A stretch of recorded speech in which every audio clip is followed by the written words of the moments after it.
তো hello guys, আসসালামু আলাইকুম। আপনারা সবাই অনেক অনেক ভালো আছেন। তো আমরা আর আমার উস্তাদের ফ্যামিলি মিলে জগন্নাথ হলে যাচ্ছি। তো আপনারা আমাদের সাথেই থাকুন, ঘরে বসে জগন্নাথ হল দেখতে পারবেন ইনশাআল্লাহ। আপনারা আমার সাথেই থাকুন।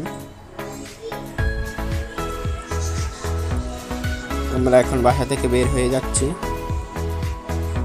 অলরেডি বের হয়ে যাব এখানে। তো ফাইনালি গাইস, এখনই আমরা বের হয়ে গেছি। এখন আমরা সিএনজি ভাড়া করতে যাব। তো সিএনজি স্ট্যান্ডে চলে আসলাম।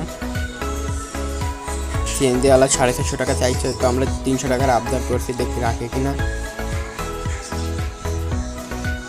তো ফাইনালি সে 300 টাকায় যে মিরপুর 1 নম্বর থেকে জগন্নাথ হলে যেতে রাজি হয়েছে। তো আমরা এখন জগন্নাথ হলের দিকে রওনা দিচ্ছি।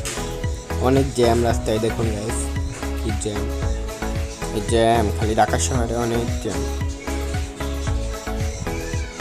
তো এখানে হলো শিশু পার্ক, মানে শ্যামলী শিশু পার্ক, আর এটা আছে হলো সংসদ ভবনের সামনে। তো আমরা অলরেডি জগন্নাথ হলের রাস্তায় ঢুকে পড়ছি।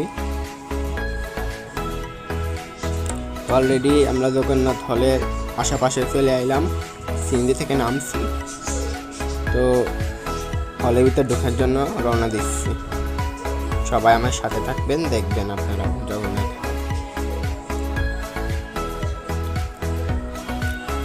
তো ফাইনালি গেটের ভিতর ঢুকে গেছি, জগন্নাথ হলের গেটের ভিতর ঢুকে দেখলাম অসাধারণ, মানে সাজাইছে অন্যরকমভাবে, কত সুন্দর দেখুন।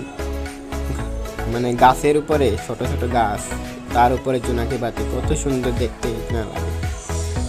অলরেডি আমরা এখানে মানে নাগরদোলায় চড়বো। আমি ওর প্রিন্সকে বললাম, তুমি নাগরদোলায় চলবা? বললো হ্যাঁ। তো আমরা 2টা টিকিট কিনলাম, আমি, আমার উস্তাদ আর উস্তাদের ছেলে প্রিন্স, সে উঠে পড়ছে নাগরদোলায়। তো অনেক মজা লাগছিল।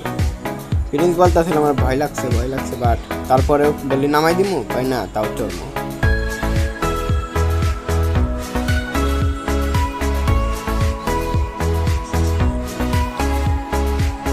তো আমরা এখন নেমে পড়লাম, প্রায় নেমেই পড়বো।